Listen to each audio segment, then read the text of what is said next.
Hey folks, Eric here. Welcome back to my kitchen. And today in DFW, it's around 43 degrees. A little chilly with the wind too. So I want to make what my daughter likes too is a sour seafood soup. It's a version of tom yum soup if you've ever had it with the Thai folks. But this is just my own version of it. Okay, has shrimp, has fish in there. Um, it's actually not that expensive. So I've actually received some comment saying, "Hey, buddy, shrimp's not cheap." You know what? It's not that expensive if you really think about it. I bought the shrimp here at HEB. You get it like a size 21 or whatever they call it, and it's only $5.97 a pound. Right, at $5.97 a pound is actually cheaper than some of the ground beef I've seen as of late. So it's not expensive. And if you're spending 10 to 12 to $15 to feed a family of three and you're getting shrimp and seafood in your meal, that's a heck of a deal. So just bear with me, folks. Like I said, I'm just sharing ideas and thoughts that can help save you some money. And I just feel like just because you're on a budget or something doesn't that mean you can have delicious, wholesome, and somewhat exotic foods. It's just how you look at it and how you move forward. We buy stuff when it's on sale. We put it in a Ziploc or either vacuum seal it and keep it a little bit longer. It's about how you approach everything, right? You run out right now and spend 13, 14 bucks on a pound of shrimp. Yeah, it's expensive, right? But you know when to shop and you know what to look for. That's when you save. And that's what I'm here for right now, is just to help you guys save money, because I'm a predicament myself. I'm jobless right now.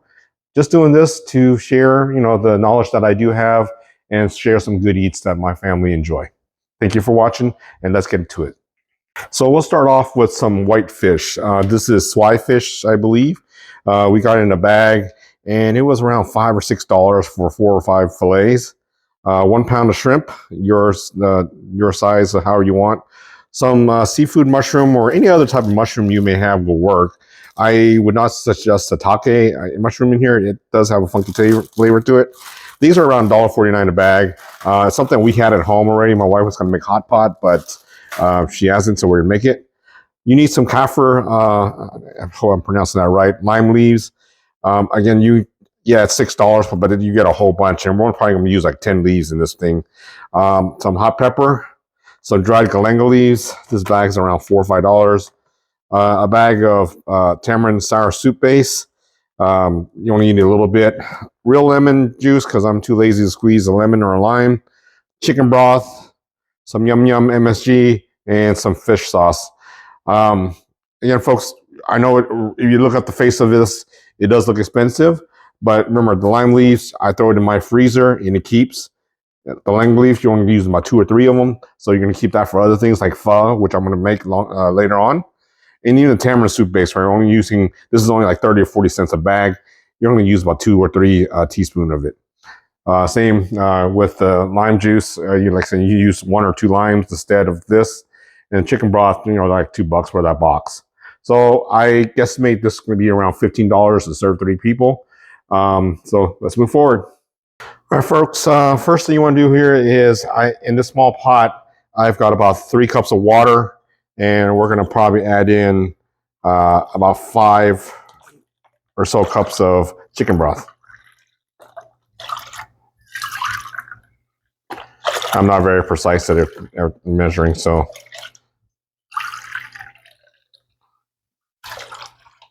All right, so that gives us about 8 total cups of liquid.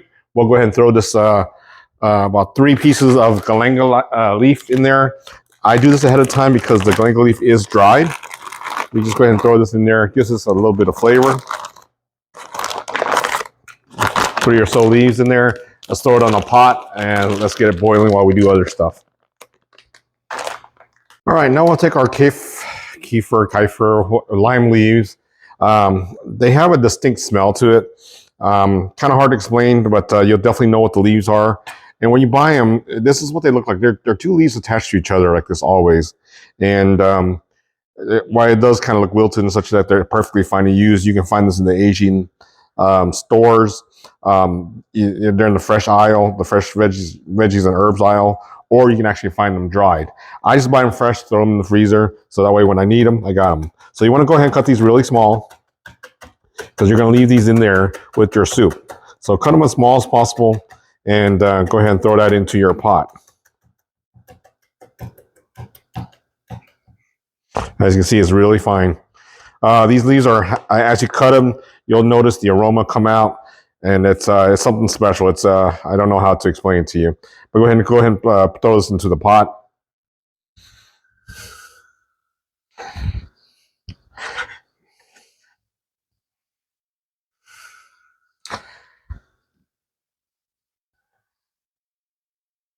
Next up is cutting the peppers. Peppers is what's going to add that spicy, peppery flavor to us. This is going to be totally up to your choice. I suggest you only start off with one and add more as necessary. We like ours with a little kick, so we're using a little bit more. And it also depends on the peppers and the season too. That changes quite a bit. I've used these peppers, and so I'm aware of what they taste and smell like. So again, just be cognizant of how spicy it can be for you and your family. You figure out after all these years, we have smell-o-vision, but hey, we got what we got, right? And I wish you could smell this. These peppers were fresh when I bought them. My wife also grows them, but what we do is we go ahead and throw it in the freezer, and you can take it out and use it whenever you want. You want to cut these up small. You don't want to leave them too big because they can get kind of spicy per bite. Just remember to wash your hands or wear gloves, or whatever makes you happy. Yesterday I forgot and rubbed my eyes, and that wasn't too fun. All right, we'll go ahead and throw this in the pot too.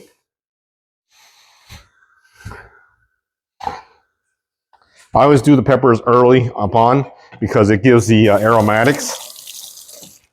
You can do it later if you want. That way you can control the spice level of yours. Go ahead and cut our mushrooms. Cut them up. I like to cut it before I wash it. Some people wash it before they cut it. Up to you. I like to do it because the way they sit, that way I just get a more thorough wash out of them. Like I said, you can use oyster mushroom, king mushroom, whatever makes you happy. This is what we had at home, so that's what we're using.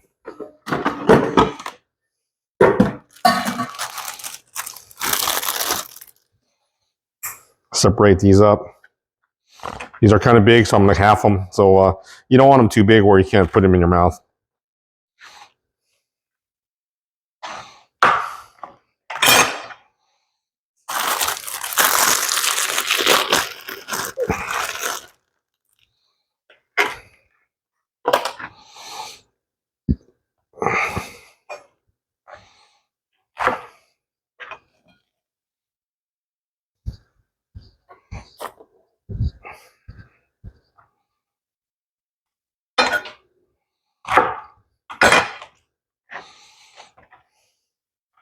All right, we'll give this a quick wash and we'll be right back. Hey folks, so here's the soup. Like I said, my daughter Kelly's 6 years old. She likes it. I just want to say something. A lot of people are going to say, "Oh, that's not how you make it. You're missing this, you're missing that." Fine. You know what? You can do it the right way, or the original way. But who is really to say what is the original way or the right way anymore? Everything has been washed through the years, so we don't even know what is really original. So my thoughts on this is do whatever makes you happy, right? It may not be the original tom yum recipe. It's my version. It's my house. It's our mouths that are eating it, right? So do whatever makes yourself, make you happy. Don't let anybody else control you, say, "Oh, you're doing this and that wrong." Use your baseline, make your own judgment. Do what makes you happy. All right, folks, it brought it up to a boil, and now you can retaste it. Like I said, it should be sour-ish, tangy, slight salty, slight spicy. So again, this is to everybody's flavor and tasting. This is how we like it at my house. It's just a little bit of everything in there. So as you see me scoop it out, get yourself a little bit of this, a little bit of that. This is great also over a better rice. My daughter likes to eat this with about 2 or 3 spoons of rice in there. Um, don't eat the galangal roots. It's perfectly okay to eat the lime leaves. Um, Hopefully, this is something you guys enjoy. And thanks for watching. Any other ideas, requests, let me know. So you can see the fish is halfway done now. If you have squid at home, or you like squid, want squid, you can throw it in there. I don't have any squid at home, so we did not put it. We're not cooking with it. We'll go ahead and add in our shrimp. Again, this is about a pound of shrimp. Once you add in your shrimp and your chicken and your fish, you'll notice the water starts changing color, and that's perfectly normal.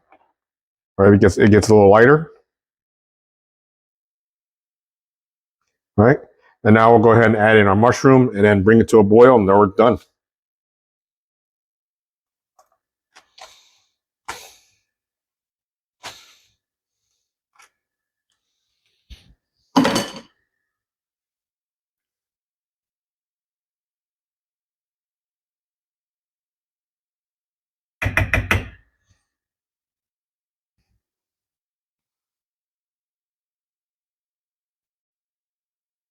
Sorry, folks, it looks like it wasn't recording. So what I've done now is just added in the fish to the soup base. We'll go ahead and bring that back to a boil. Add in um, our shrimp and mushrooms at that time. All right, we're back. I let it sit for about 5 minutes after it got a rolling boil. Now we want to go ahead and add in this tamarind soup base mix. A little goes a long way, so just about 2 teaspoons would be enough. Again, I don't measure. I'm just giving you guys numbers. I'm just used to it. Then we add in our juice of about 2 limes or lemons, whichever you may have. I'm cheating today and using canned real bottled real lemon.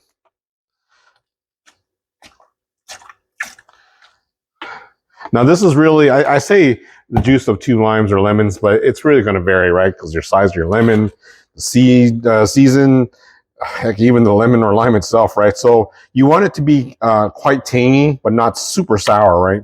So best thing is just go ahead and taste it. All right, that was actually perfect for me. And then we'll move on to adding fish sauce. Again, you want the fish sauce flavor, but be very careful. Fish sauce can be also very salty. Here I'm probably adding in about 2 tablespoons. Add more or less depending upon your liking. We'll also add a little bit of MSG. In this size of pot, I'm just going to do about maybe half a teaspoon. Yes, it enhances the flavor. Skip it if you don't like MSG or don't have it.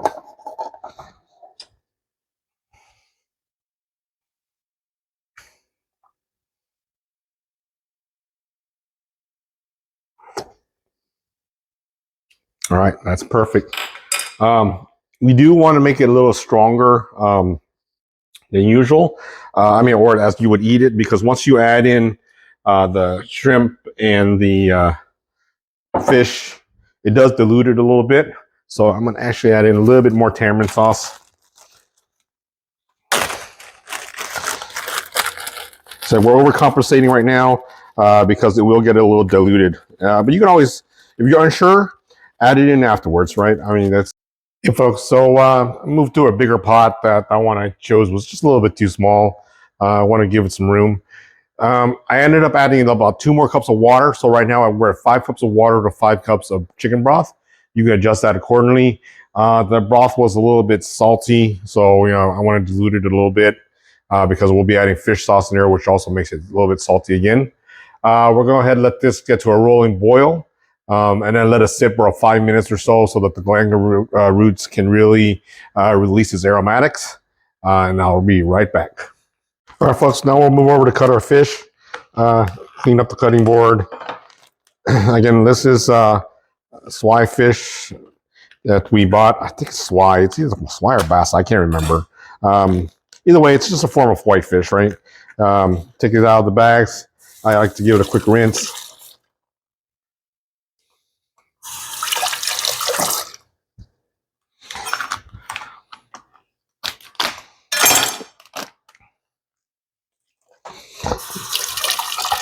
I believe we picked these up at Tom Thumb.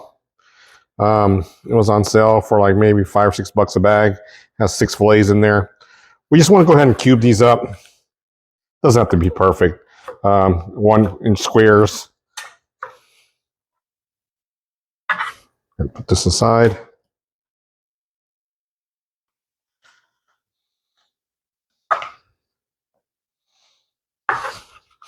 And let you guys remind you guys, I am no chef. I do not proclaim to be a chef, nor am I a cook, or I just feed my family.